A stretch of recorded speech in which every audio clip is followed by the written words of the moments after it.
when John Kennedy said that they would do live press conferences and permit television in there, nobody wanted to surround the room with cameras, and so it was decided there'd be a pool. And but John Kennedy was a good Irishman, and WPIX and WGN were good Irish independent stations. And he said, well, how are those independent stations going to get it? And they said, oh, we'll give it to them. He said, well, what are you going to charge them? And they said, $50. So a price of $50 per story was done for pool footage for the independents. So when I knew that, I was able to go back to the television pool and say, look, you charge $50, that's your price. And so we argued a little bit, and I think we wound up at $100 because I had far more stations. But the stations that did this were very good. Metromedia came in second week. Criven had sent a telegram to CBS, NBC, and ABC saying, there is no independent news available to us now. We request, and we'll go to the FCC with the request that you agree to supply us with your coverage for a modest fee, and silent, we'll use our own voices and this and that, because that was his idea of how to get out of it. And it was only our getting started that stopped that from happening.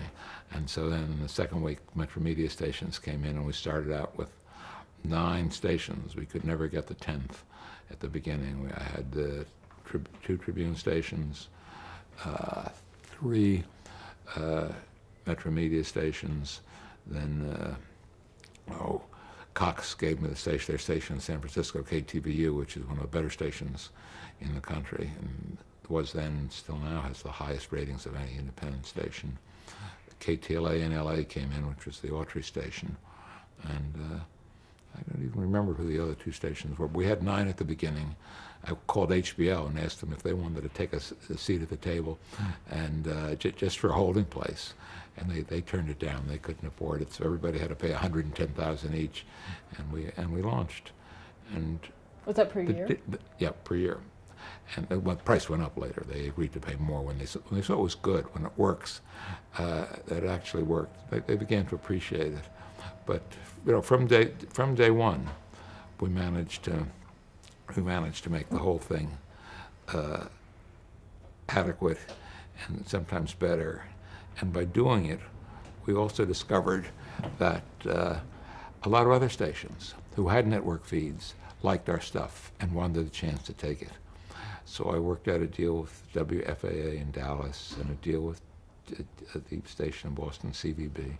And that was the beginning. All this was a laboratory. The company was called Independent Television News Association, ITNA, and it was the laboratory for CNN. All the things that worked at CNN were proven in the laboratory. The ability to get stations all over the country to shoot for you, even if they were affiliated with a network. The ability to use satellites and bring in material via satellites. The ability to the pool thing, where the networks, I was fighting, I knew the lawyers of the networks better than I knew the newsmen for that period, because the news, they objected, and I can understand it from their point of view. You're not even on the scene and you want pool footage. Yes, a pool to one is a pool to all. That's the law of the country. And the lawyers would force them to admit it, and the guys, like a lot of newsmen, I don't mean this, but when they felt cheated, they would try to cut corners and get away with it. And the news guys came to understand that I always told them the truth, that I wasn't fooling them. And by the end, we were pretty well able, we'd solved those 3 problems without any real problems of our own. We got some fairly good reporters in Washington working out of radio or from smaller stations. We had good relations with a lot of stations around the country.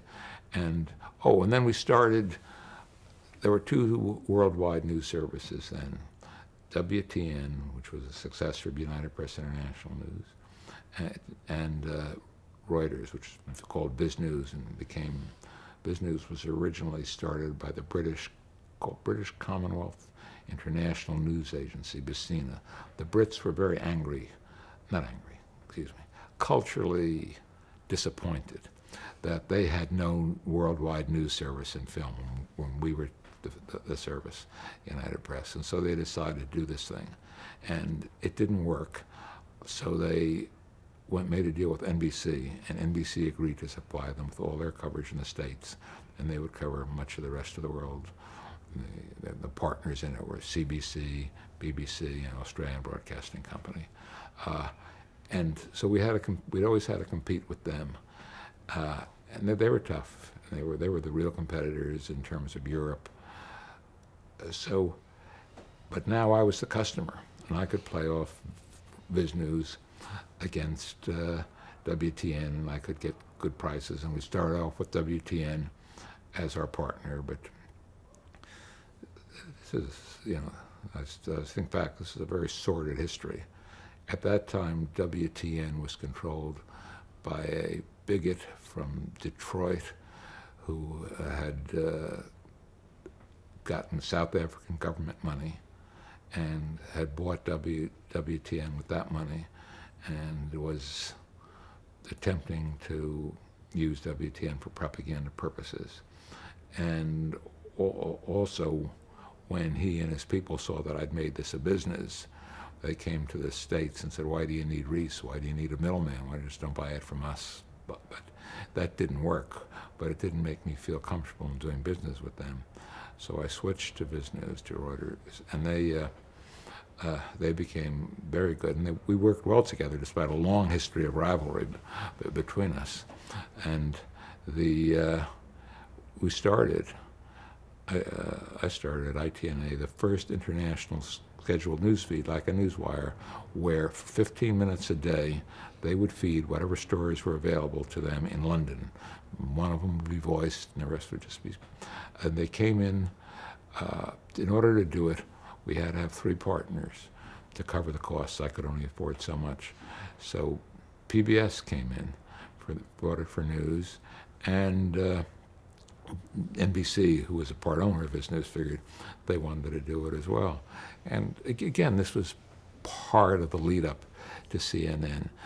The idea that instead of bringing in stories ad hoc, oh, you got a big story from Europe, we'll bring it in, where you had a regularly scheduled thing and it was done every day, but it was a fundamental difference in the way news was covered. It made news much less producer-driven, because the decision to bring in a piece had to be made by the producer, while a regularly scheduled feed was done by the news department, and everybody got to see the stuff that was coming in, and then producers could take their pick. Or if a producer wanted something special, of course, he could arrange to get it. But I thought of that as an important step, and I also began to tape sports broadcasts, where I'd get the permission of the team, and I can still remember Pete Rose, when Pete Rose broke the record, National League record for the most hits. I got that off TBS because they did it, and ABC called moments later, could we get it, could we get it? And I didn't help them. But it was the beginning of the idea that you didn't really have to cover sports anymore.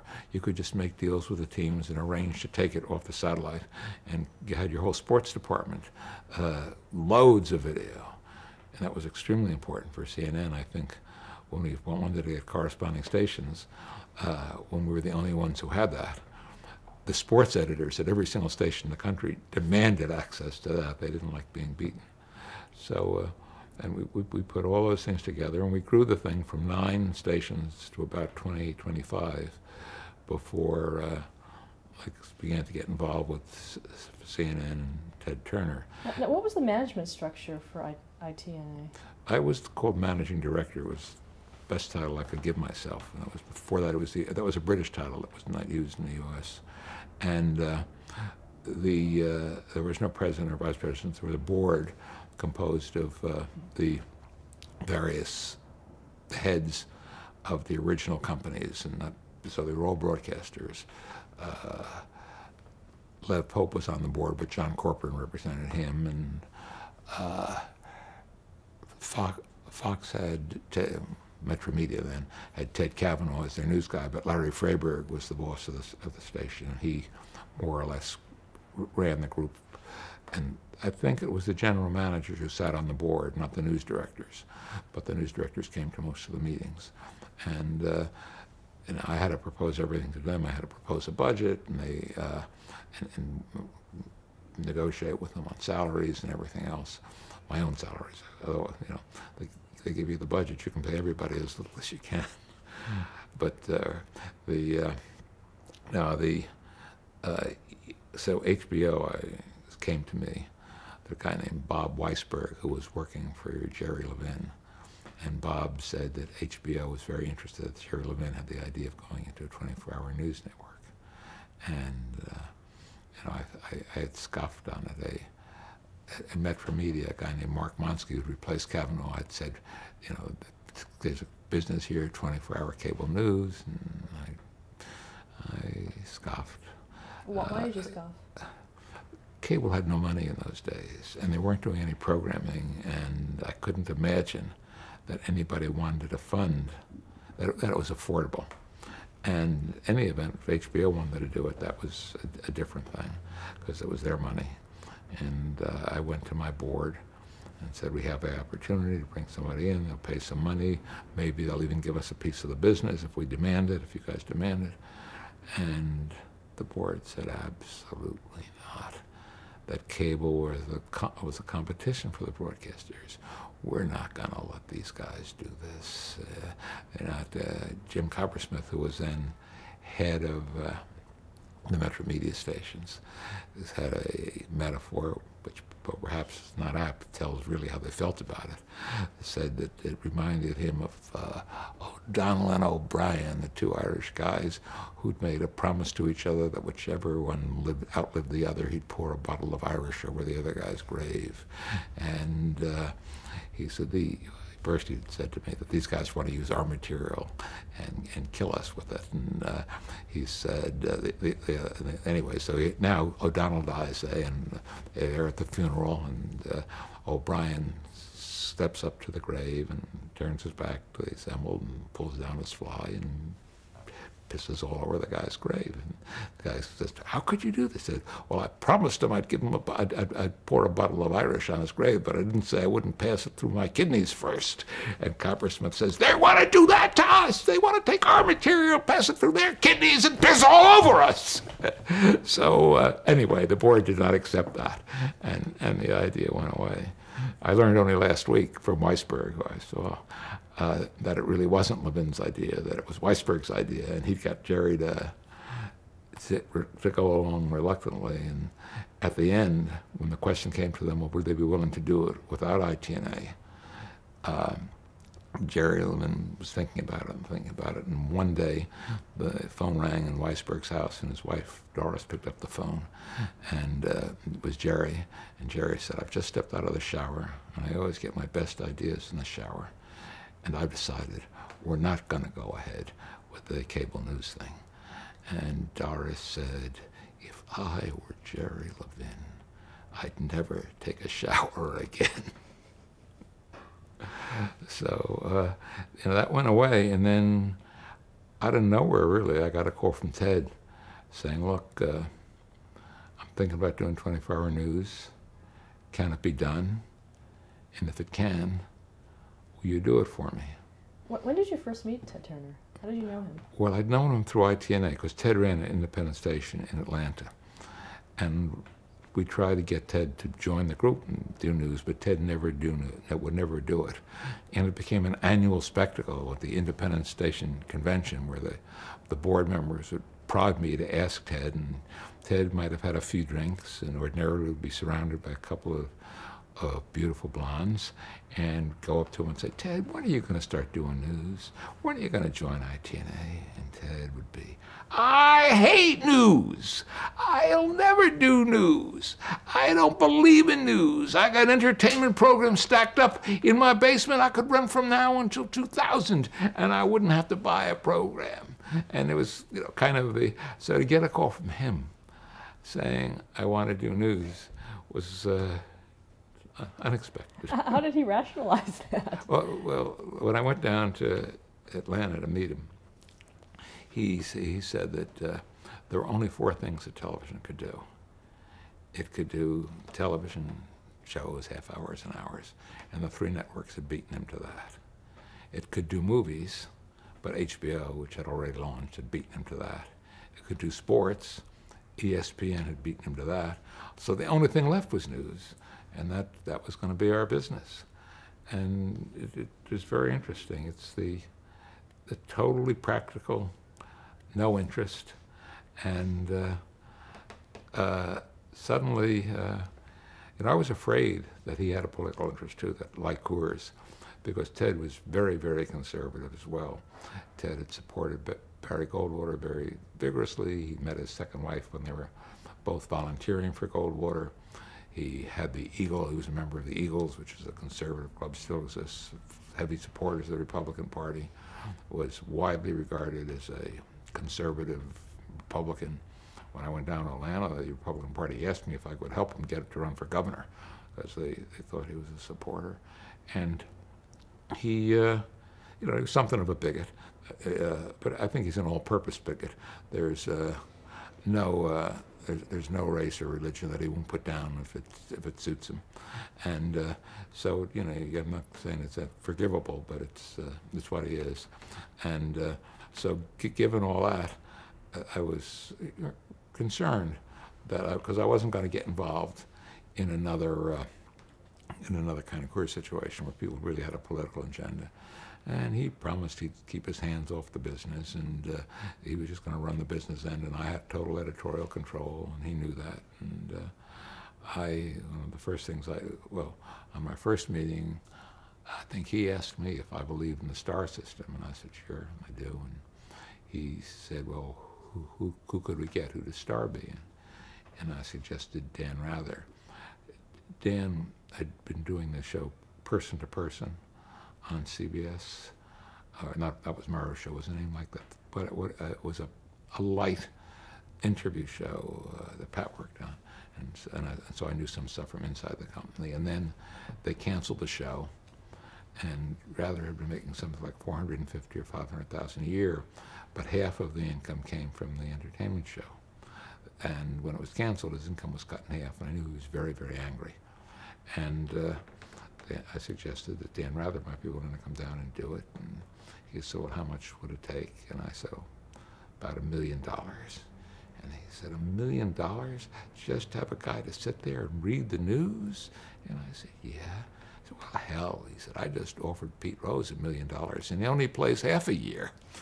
And at that moment, but that was 78, it might have been possible, I've always felt it might have been possible to get Rather, but he was not ready to roll.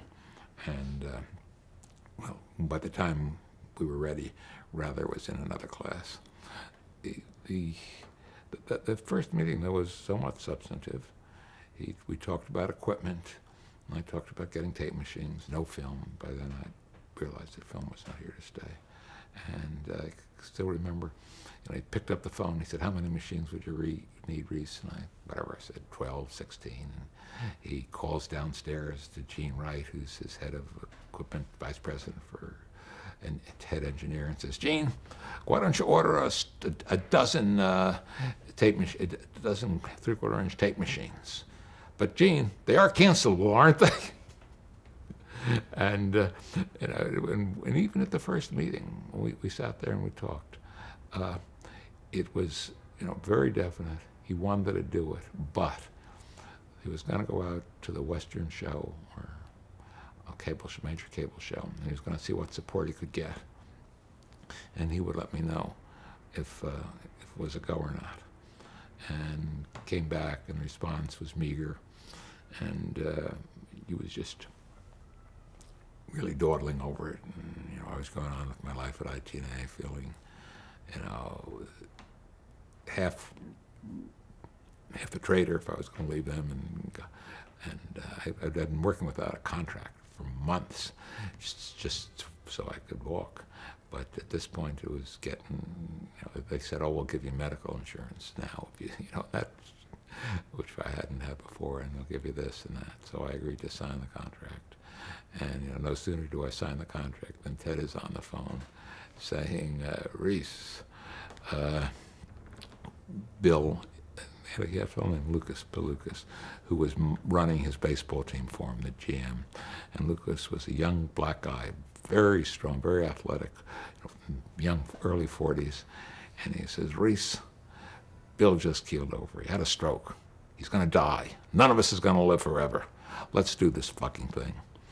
And so we arranged to come down there, and I met him the next day or the day after, right after the Bill Lucas funeral. We met him. I met him at his, and we signed the deal. But I had to now delay until I could get out of my contract before I could go down there to work with him, which was disappointing for both of us. It made our life difficult from the beginning.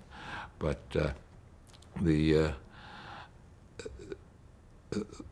at this moment, I think he picked up. Ted never went halfway on anything.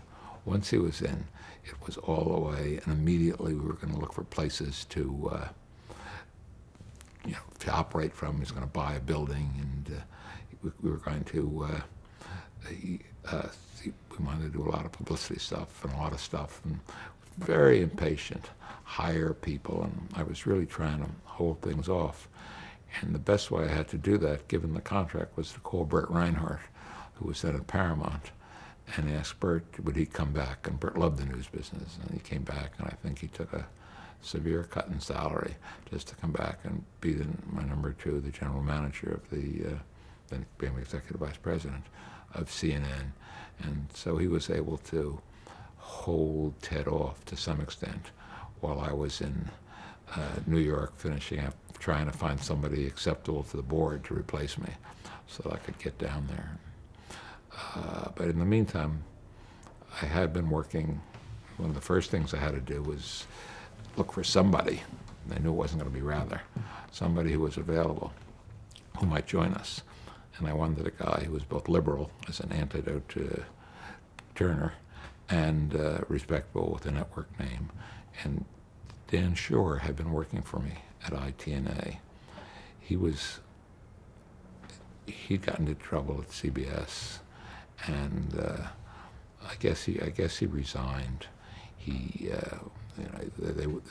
was ordered to leave the Washington Bureau and come up to New York, and I don't think he wanted to do that, so he resigned from the company, and there was severance paid. And it was it was well known at the time. There's no point in going into it now. There were reasons. But he was going to write a column for the Des Moines Register, and that was going to be nationally syndicated, and that didn't work. And his agent called me and asked me if I would hire him. And I told him that I just didn't think I could afford him. And the agent said, don't worry about it. Don't worry. So he agreed to work for us, to do one story a day from the White House, 3 days a week, for $50 a day, I think. It may have been 75 before. But in any event, Dan made his living as a luncheon speaker, appearing at luncheons all over the country. And he wanted to be able to say, what are you doing now, Dan? I'm the White House correspondent for the Independent Television News Association. So the money was purely secondary. But I'd gotten to know him pretty well, and we got along all right. And I thought he'd be terrific, because he was probably the most liberal of all the thought of CBS cameramen, and given that Turner was regarded as semi-fascist, that they could work together and that he was willing to work would be, would make things go.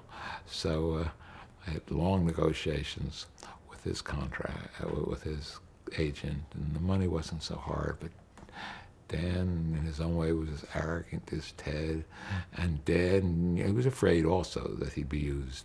So he demanded total editorial control over everything he said, and I think he had all sorts of power. I don't remember the contract, but it would be unheard of now.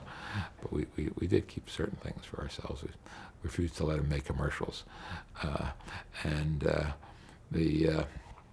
anyway, in the end, it worked, and we had this major opening in Sanford. I was on the West Coast now. I don't even remember where it was. Or maybe it was Was it Vegas? Yeah, it was Vegas. And there we were, the four of us, Ted Turner and Dan Shore and I and Ted's boy, McGurk, who was his kind of, he was his most loyal supporter. He had different roles in the company, but anyway, and the four of us posing for pictures, and we announced it, and there was a reasonable amount of surprise at who the players were and why. But I thought it went quite well, and of course Ted was absolutely priceless. This was when there was a big poster. Ted was cable before cable was cool, and that made all the difference to the industry.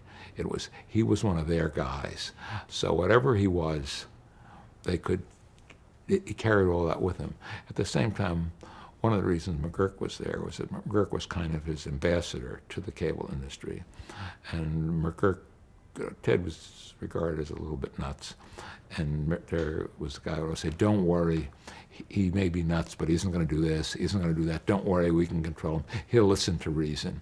So there was all that going on, and my battle just to get to Vegas had been enormously difficult. I had to get a vote of the board and it was only by 3-2 that they even let me go to Vegas to appear there with Turner, because that was early on. But I still remember the moments. I still remember standing in the kitchen waiting for the call to come in from the fifth board member as to whether or not I was going to be free to go to Vegas. And it was interesting. The only reason I got the call, there were two guys who were good friends of mine who gave me the odd, and there were two other people who thought I was too valuable. And then the fifth guy was Monsky, who really wanted to run the organization himself, so he sent me on my way. I've thanked him for that. Now up until that point, was it pretty cloak and dagger in terms of what you were doing? Oh yeah, no one had any idea. First, nobody was even nibbling at the edges, because the idea of Ted doing a news network was so absurd that it wasn't even close. I think about that time, after it was announced, or maybe just before, Ted put on his first news show. It was on like 11:30 in the morning, and he had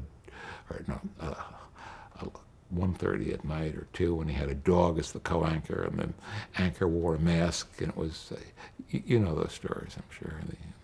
Must have pictures of them. But so he was making kind of appearing the fool, playing the fool, and nobody thought, I think, that there was anything serious going on. And at the beginning, nobody thought what we were doing was going to work or was serious. They all thought it was just a bunch of crazy guys doing something nuts.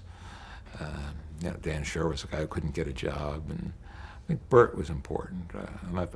I left the job to go there, but Bert leaving Paramount, that was important. Somebody had faith.